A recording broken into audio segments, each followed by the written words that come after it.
تو عبد الرحمن ابن عوف کو اپنی مخطوبہ کو دیکھنے میں کون سی اضافی اجازت دی نبی صلی اللہ علیہ وسلم نے؟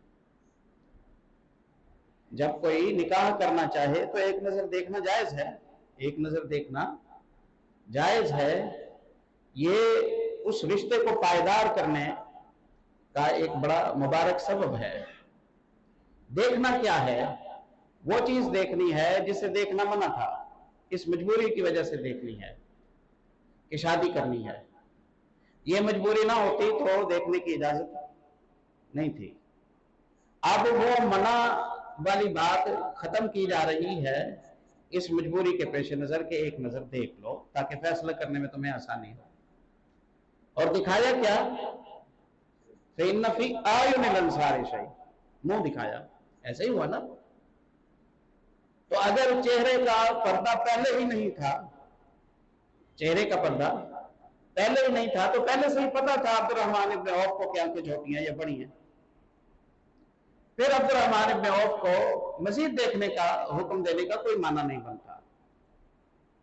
یہ انشاءاللہ کھلی ڈلی دلیل ہے، انشاءاللہ تو یہ بتاتی ہے کہ اجنبیات کے چہرے دیکھنا جائز نہیں ہے، اجنبیات کے چہرے دیکھنا جائز نہیں ہے۔ ہاں نکاح کا ارادہ ہو تو پھر ایک ضابطے کے مطابق وہ چہرہ دیکھا دکھایا جا سکتا ہے، لیکن وہ فزیکلی طور پر حقیقی چہرہ ہے، تصویریں نہیں۔ نہ تصویریں دینی چاہیے نہ تصویریں دکھانی چاہیے۔ دینے میں یہ نقصان ہے محفوظ ہو جاتی ہیں، پتہ نہیں آگے رشتہ ہو نہ ہو، اور تصویر دکھانے میں یہ نقصان ہے کہ تصویروں میں بہت سارے کھیل کھیلے جا سکتے ہیں، حقیقت سے آگاہی نہیں ہوتی جس کی وجہ سے دھوکے کا اندیشہ ہے۔ اس لیے فزیکلی طور پر دکھانا ایک نظر یہ کوئی عیب والی بات نہیں ہے۔ اور عبد الرحمن ابن عوف رضی اللہ تعالیٰ عنہ کہتے ہیں کہ میرا وہ نکاح بڑا برکت والا نکاح رہا اس حکم پر عمل کرنے کی وجہ سے۔ اس میں بے اعتدالی ہمارے معاشرے میں زیادہ آ گئی ہے، اللہ تعالیٰ ہمیں معاف فرمائے۔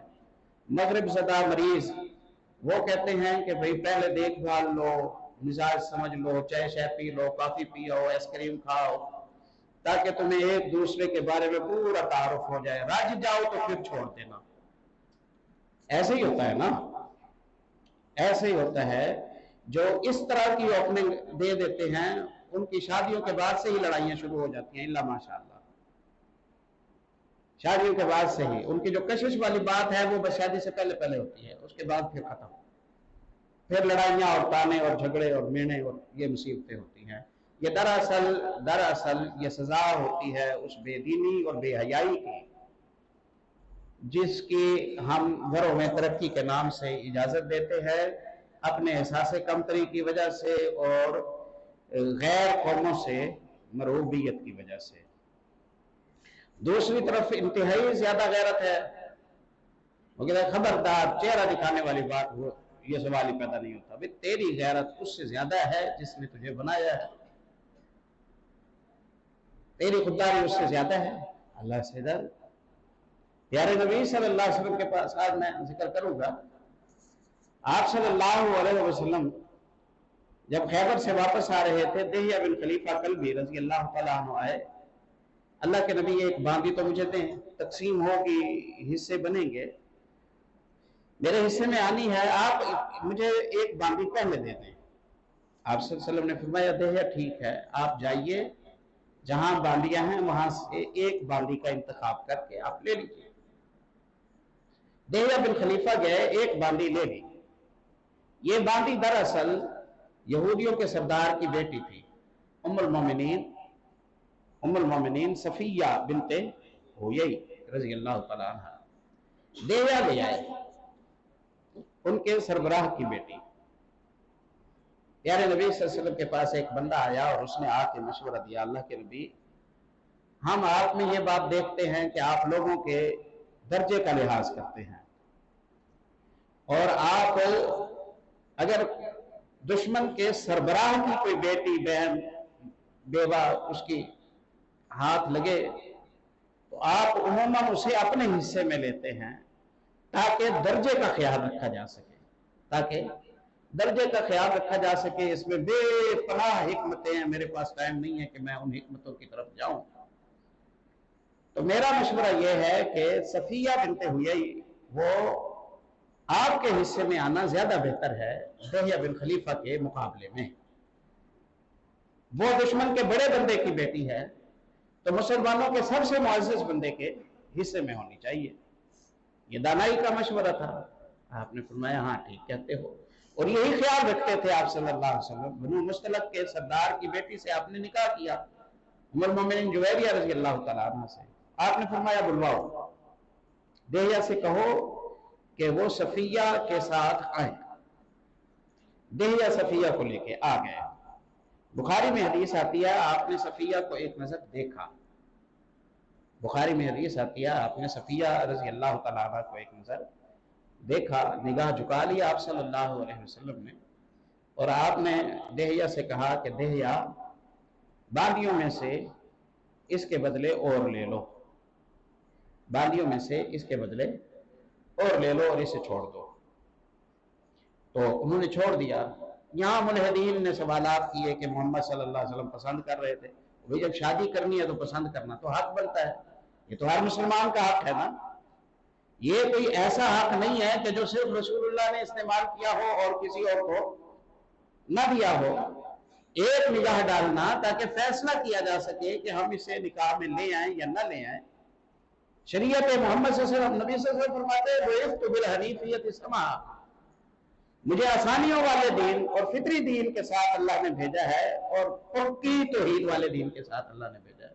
تو یہی تو اس دین کی آسانی ہے، یہی تو اس دین کی آسانی ہے۔ یہ کیا بات ہوگی؟ اور آزادی کے علم پر دار یہ اعتراض کریں تو نہیں بات بنتی۔ کیا وہ یہ کہتے ہیں کہ خامد کو انتخاب کے وقت دیکھنے کی اجازت نہیں ہے، اس پر مسلط کر دیا جائے گا؟ کوئی حکم نہیں، یہ تو حقوق انسانی اس کے ٹھیکیدار ہے، وہ کے خلاف ہوگی نا یہ بات۔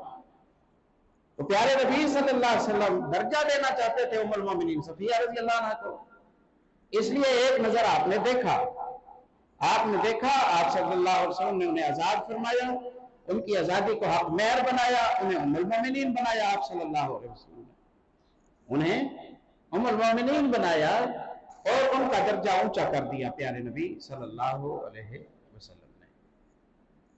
این اسی طرح جب یہ آیت نازل ہوئی نا، غالباً سورہ احزاب کی ہے، کہ نبی کو اجازت دی جاتی ہے کہ وہ مومنات میں سے کوئی عورت یہ خواہش کرے کہ وہ نبی صلی اللہ علیہ وسلم سے نکاح میں وابستہ ہو جائے، یعنی ام المومنین بننا چاہے، اور نبی بھی چاہے کہ گھر بسا لے، تو ہمیں کوئی اعتراض نہیں ہے۔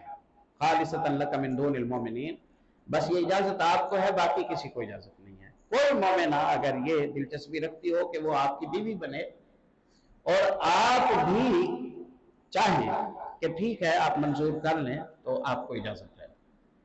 یہ آیت اتری تو 2-3 خواتین مختلف وقتوں میں پیارے نبی صلی اللہ علیہ وسلم کی خدمت میں حاضر ہوئی، اور انہوں نے یہ خواہش ظاہر کی کہ ہماری تمنا ہے کہ ہم آپ کے عقد میں، آپ کے نکاح میں آ جائیں۔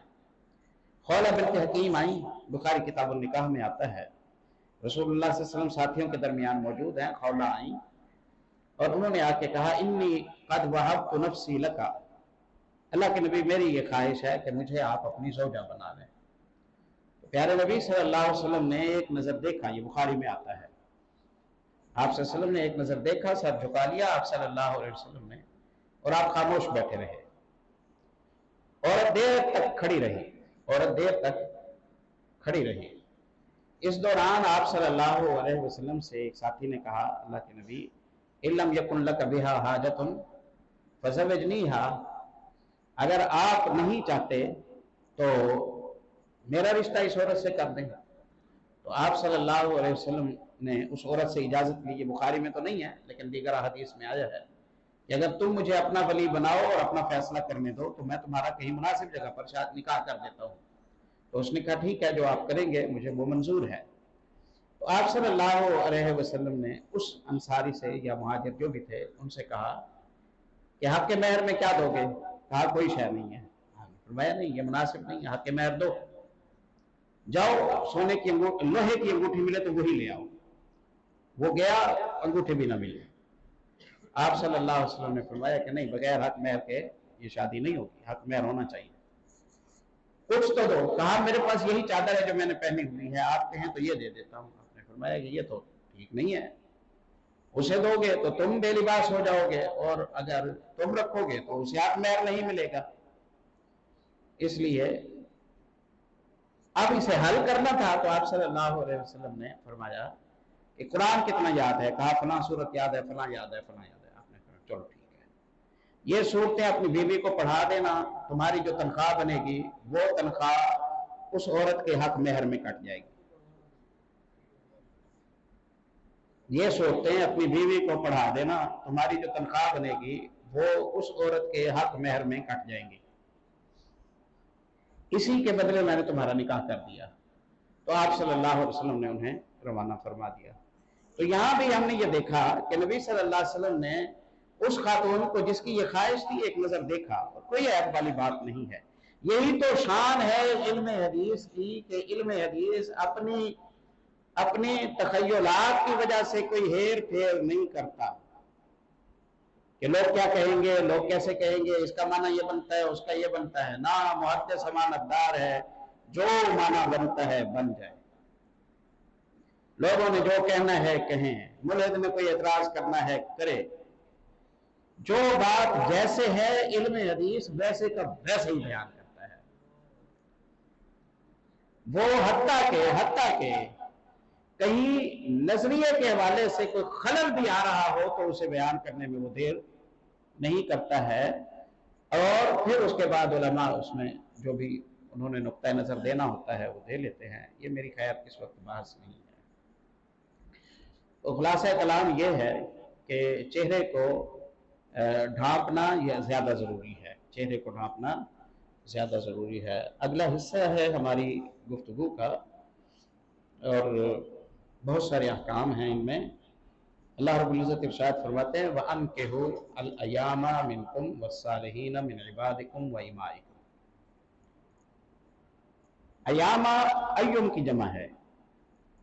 ایوم اس عورت کو کہتے ہیں جو کبھی شادی شدہ رہی, اب شادی شدہ نہیں ہے, یا خامد کی وفات ہو گئی اس لیے اب وہ رنوی ہے, شادی شدہ نہیں ہے, یا خامد نے اسے طلاق دے دی تو اس وقت وہ ایوم ہے. بے نکاح عورت جو کبھی نکاح میں رہی تھی اسے ایوم کہتے ہیں, اسے ایوم کہتے ہیں. انکحوا الایام منکم, ایوم عورتوں کی شادی کر دو, ایوم عورتوں کی شادی کر دیا کرو. میرے ساتھ ذرا اس آیت کے خطاب پر توجہ کریں. یہ خطاب کس سے ہے؟ جس کی شادی ہونی ہے اس سے ہے, جس نے شادی کرنی ہے اس سے یہ خطاب ہے, یا اس کے سرپرست سے, ولی سے خطاب ہے؟ شادیاں کرا دو ایوم کی, ایوم کی شادیاں کراؤ.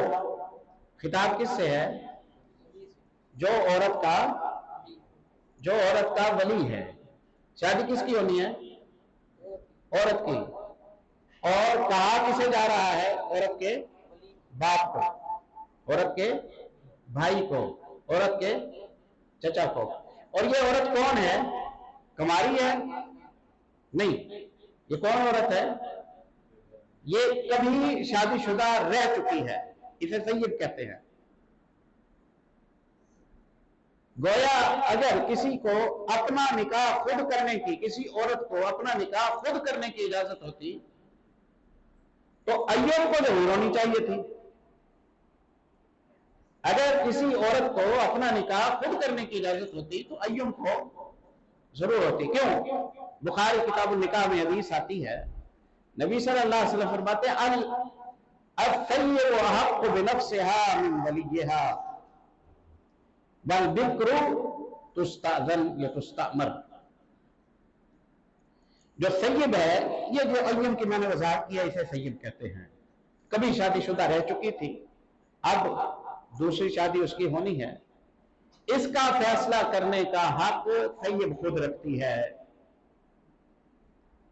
ولی اس پر زبردستی نہیں کر سکتا, ولی اس پر زبردستی نہیں کر سکتا، اور کماری سے پوچھا جائے گا، کماری سے پوچھا جائے گا۔ ام المومنین کہتی ہیں جب میں نے یہ سنا نبی صلی اللہ علیہ وسلم سے، میں نے کہا بچی ہے اسے کیسے پوچھا جائے، یہ شرم و حیا سے تعلق رکھنے والی بات ہے، وہ کیسے اجازت دے گی، اس کے لیے بھاری ہوگا۔ آپ نے فرمایا کماری کی خاموشی اس کی رضامندی سمجھی جائے گی، کماری کی خاموشی اس کی رضامندی سمجھی جائے گی۔ اور جو سیب ہے، سیب اپنا فیصلہ لینے کی مجاز ہے، سیب اپنا فیصلہ لینے کی مجاز ہے، تو کیا اپنا فیصلہ خود کر کے اپنے نکاح بھی خود کر سکتی ہے؟ نہیں، ڈیل خود کر سکتی ہے، مشورہ خود کر سکتی ہے، مخاطب خود کر سکتی ہے، ہاں نہ خود کر سکتی ہے، فیصلہ اس کا بھی ولی ہی کرے گا۔ گویا ولی کی عورت پابند ہے اور عورت کا ولی پابند ہے، یہ دونوں فریق جہاں راضی ہوں گے وہاں شادی ہوگی، ولی راضی نہیں تو شادی نہیں ہو سکتی، عورت راضی نہیں تو ولی زبردستی نہیں کر سکتا۔ جس فرد پر ان دونوں میں سے کوئی ایک فریق راضی نہیں ہے اسے چھوڑ دیا جائے گا، ایسا رشتہ دیکھا جائے گا جس پر دونوں راضی ہیں، اور آخری فیصلہ ولی کا ہے، آخری فیصلہ ولی کا ہے۔ یہ بات آپ کو سمجھ آ گئی۔ ہمارے پیارے بھائی کہتے ہیں کہ نہیں، ولی کے بغیر بھی ہو جاتا ہے، کچھ نہ کچھ اس میں سلسلے ہیں، اس وقت بات طول دینے کی ضرورت نہیں ہے۔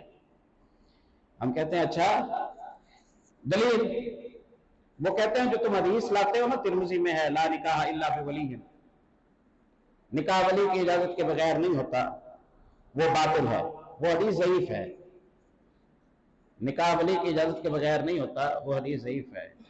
ہم عرض کرتے ہیں کہ وہ حدیث صحیح ہے۔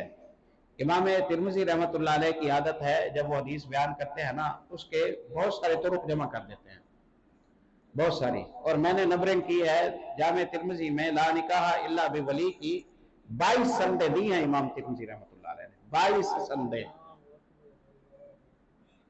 22 سندیں دی ہیں کہ یہ لفظ 22 راستوں سے یہی ثابت کرتا ہے کہ محمد صلی اللہ علیہ وسلم کی زبان سے نکلا ہے کہ ولی کی اجازت کے بغیر عورت کی نکاح نہیں ہوتا، ولی کی اجازت کے بغیر عورت کا نکاح نہیں ہوتا۔ یہ الگ بات ہے کہ ولی ہو ہی نہ، عورت مسلمان ہو گئی ہے، باپ اس کا غیر مسلم ہے، تو اس کا ولی تو امیر المومنین ہوگا۔ ولی فاسق ہے، فاجر ہے، شرابی ہے، فیصلہ صحیح کرنے والا نہیں ہے، بے نماز ہے، مشرک ہے، عورت کو دین کی سمجھ ہے، تو یہ ولی اہل نہیں ہے۔